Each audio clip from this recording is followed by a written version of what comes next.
God save the Commonwealth of Massachusetts.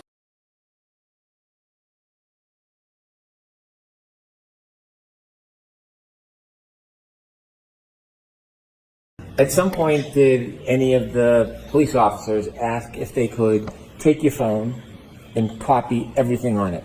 Yes. Did you have any hesitation about that? Objection. Not so fast. Were you cooperative? Yes. Why? I wanted to help in any way I could. This wasn't quite true, was it, Jen?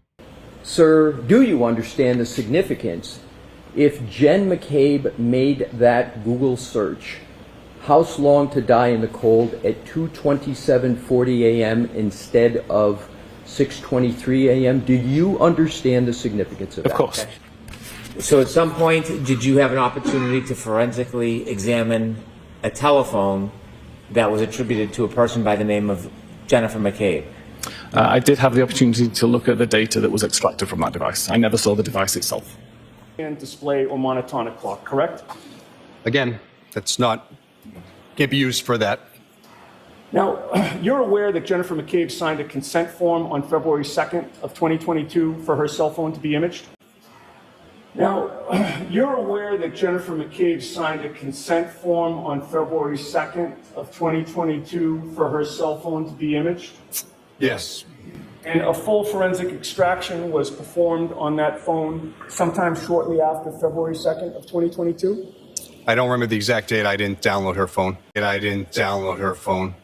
This investigation, we're involved in the extraction of data or the examination of extracted data from any particular phone? Yes, I did John O'Keefe's phone, Karen Reed's phone, and we had two witnesses' phones, but I don't remember doing the extractions themselves. We had two witnesses' phones, but I don't remember doing the extractions themselves. Well, Nicky boy, if you didn't do the extractions, then who did?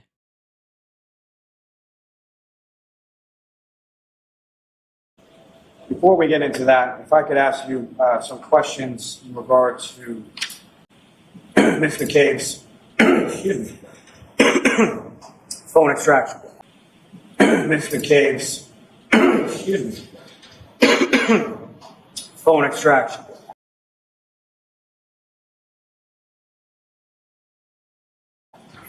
You had occasion to review that, is that correct? Yes, sir. Now, with regard to the phone calls or the contacts that Mrs. Green indicated were user deleted or deleted by the user, what, if any, information did you look in regard to that? What, if any, did you ascertain in regard to that? Those calls, while they do show marked as deleted, again, they come from the WAL file, and they're also located in two other parts of the database. Again, as a user of an iPhone, you can't go in and just delete these files. They're handled by the operating system. That's impossible. Well, that's not entirely true, is it, Nicky? It's impossible for the user through their cell phone to delete things from the operating system. But not from the extraction report, right, Nick? This shows progressive manipulation. The first attempts keep it at position 10. The middle attempts, all at 6, burying it deeper. And the final attempts position 0, trying to hide it completely. These 16 records prove that there was 3 prolonged attacks on History DB, plist, and Browser State DB. Someone knew exactly which record to target, and they targeted it repeatedly. They came back to the same location. The SALT staying consistently at 4044 proves a single continuous tampering session, all 16 attempts before any checkpoint, extended access to the device, and not interrupted by system processes or restarts.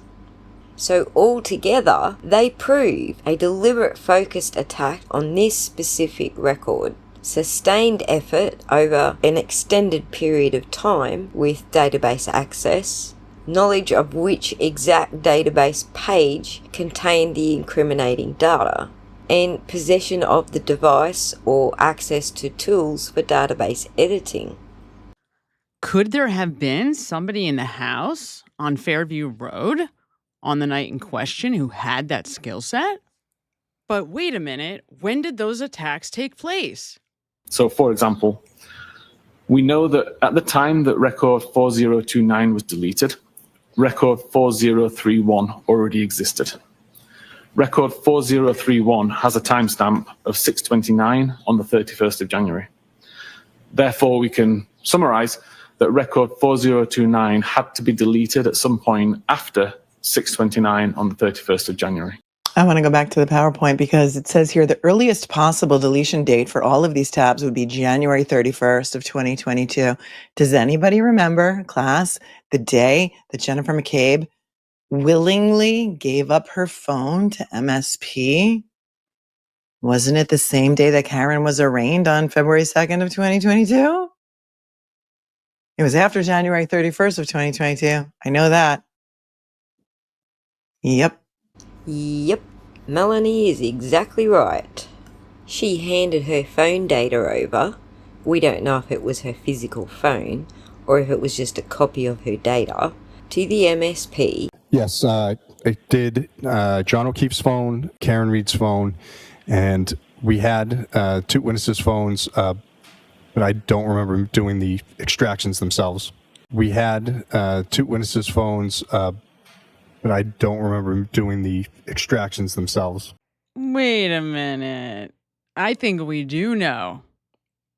I think we do know that she never handed over her phone, and seems like Matt lent his services to Carrie Roberts, and I'm sure said, I'll do it for you this way.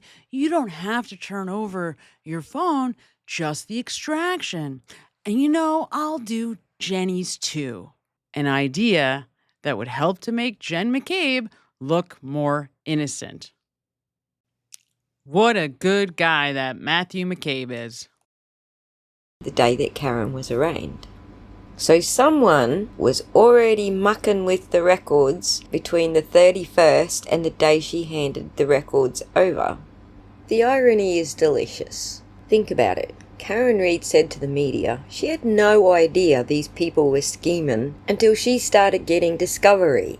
So none of this was even prompted by accusations that they might be involved. And looking at the P-list file, she's Googling herself and John O'Keefe long before any accusations that they were involved. You were a police officer for years before getting into the data forensic analysis of cell phones, correct? Correct. You work frequently with law enforcement. I do. Indeed, law enforcement is the predominance of your work, correct?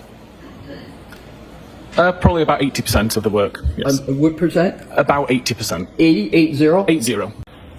It's important, is it not, that the extraction process on a cell phone be performed correctly? It is, yes. And that's so that the data that's extracted from a cell phone is complete, correct? Correct. So that the data is correct? Correct. And so that the data is reliable? Correct. And data forensic examiners and people in your area of work need to ensure that the extraction file has not been tampered with, correct? Correct. Notably, the USB drive containing the forensic image of Jen McCabe's cell phone failed to include the associated documentation containing the hash value. A well-known mechanism used to validate the data and ensure that it has not changed or otherwise been manipulated. After personally insisting that the MSP provide the hash value associated with the data, USF was eventually provided with a PDF containing the purported hash value, and the value listed within the PDF matched the gray key image file on the cell phone in question. Opinion number 2. It is my opinion, based on a reasonable degree of scientific certainty that the 2:27:40 a.m. search artifact for How Long to Die in Cold was deleted by either deliberate user interaction or manual post-imaging manipulation of the data by some unknown individual. Remember in the last video I told you can't mess with the row ID because it's automatically assigned by the SQL database. The only way you could mess with it is leaving the row number there and copying and pasting the timestamp and the URL into that row. So when we look at row 4025 right through to 4031, they appear to be in the right sequence.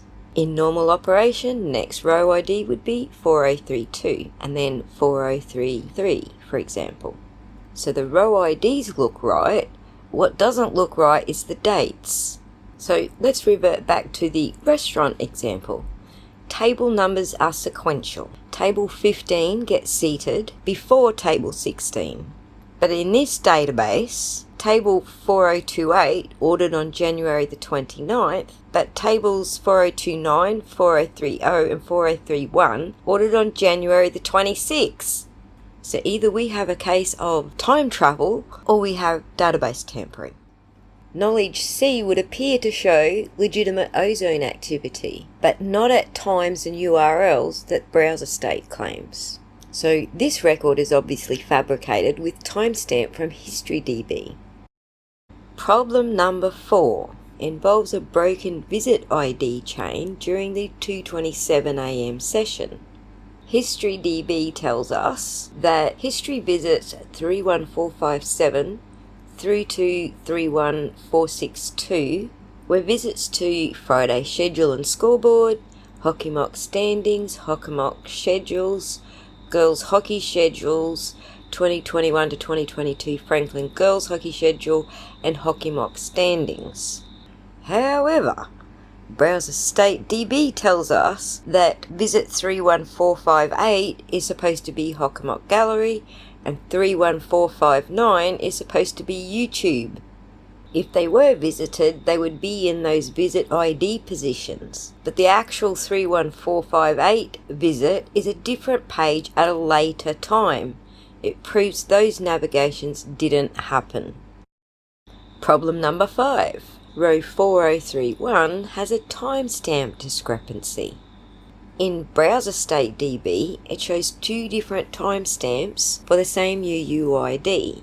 Already existing in the database was UUID BE, 9E, 8EAF, etc. with a timestamp of 6/29/55 on the 31st and an order index of 13. Recovered from the write-ahead log is the same UUID at timestamp 9:50 on the 25th, 6 days earlier, with an order index of 9. So we have the same row ID, the same tab ID, but different timestamps and different order index. And this suggests the record was modified. But now we've identified dozens of red flags between this video and the last video. So just to wrap up, here's the undeniable facts.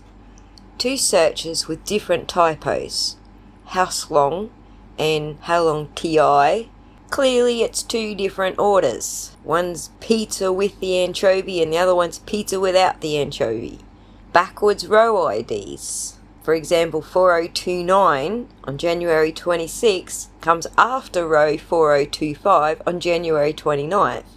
Mathematically impossible. Fabricated records proven. Row 4026, 4027, 4029 and 4030 all have discrepancies between the different databases. Sequential visit IDs prove no navigation happened between certain events claimed in Browser State DB.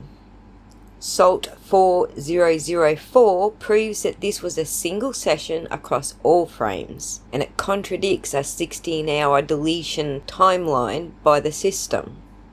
And finally, the shared memory corruption. You can't have it both ways, Mr. Whiffen.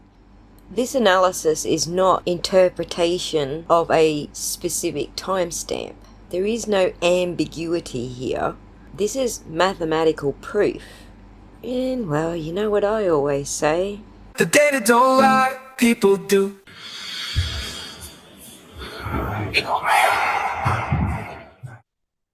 I think we have smoking gun evidence that the people in the house at 34 Fairview killed John O'Keefe. But I'm a superstitious man. And if some unlucky accident should befall him, if he should get shot on the head by a police officer, or if he should hang himself in his jail cell, or if he's struck by a bolt of lightning, then I'm going to blame some of the people in this room. And that I do not forgive.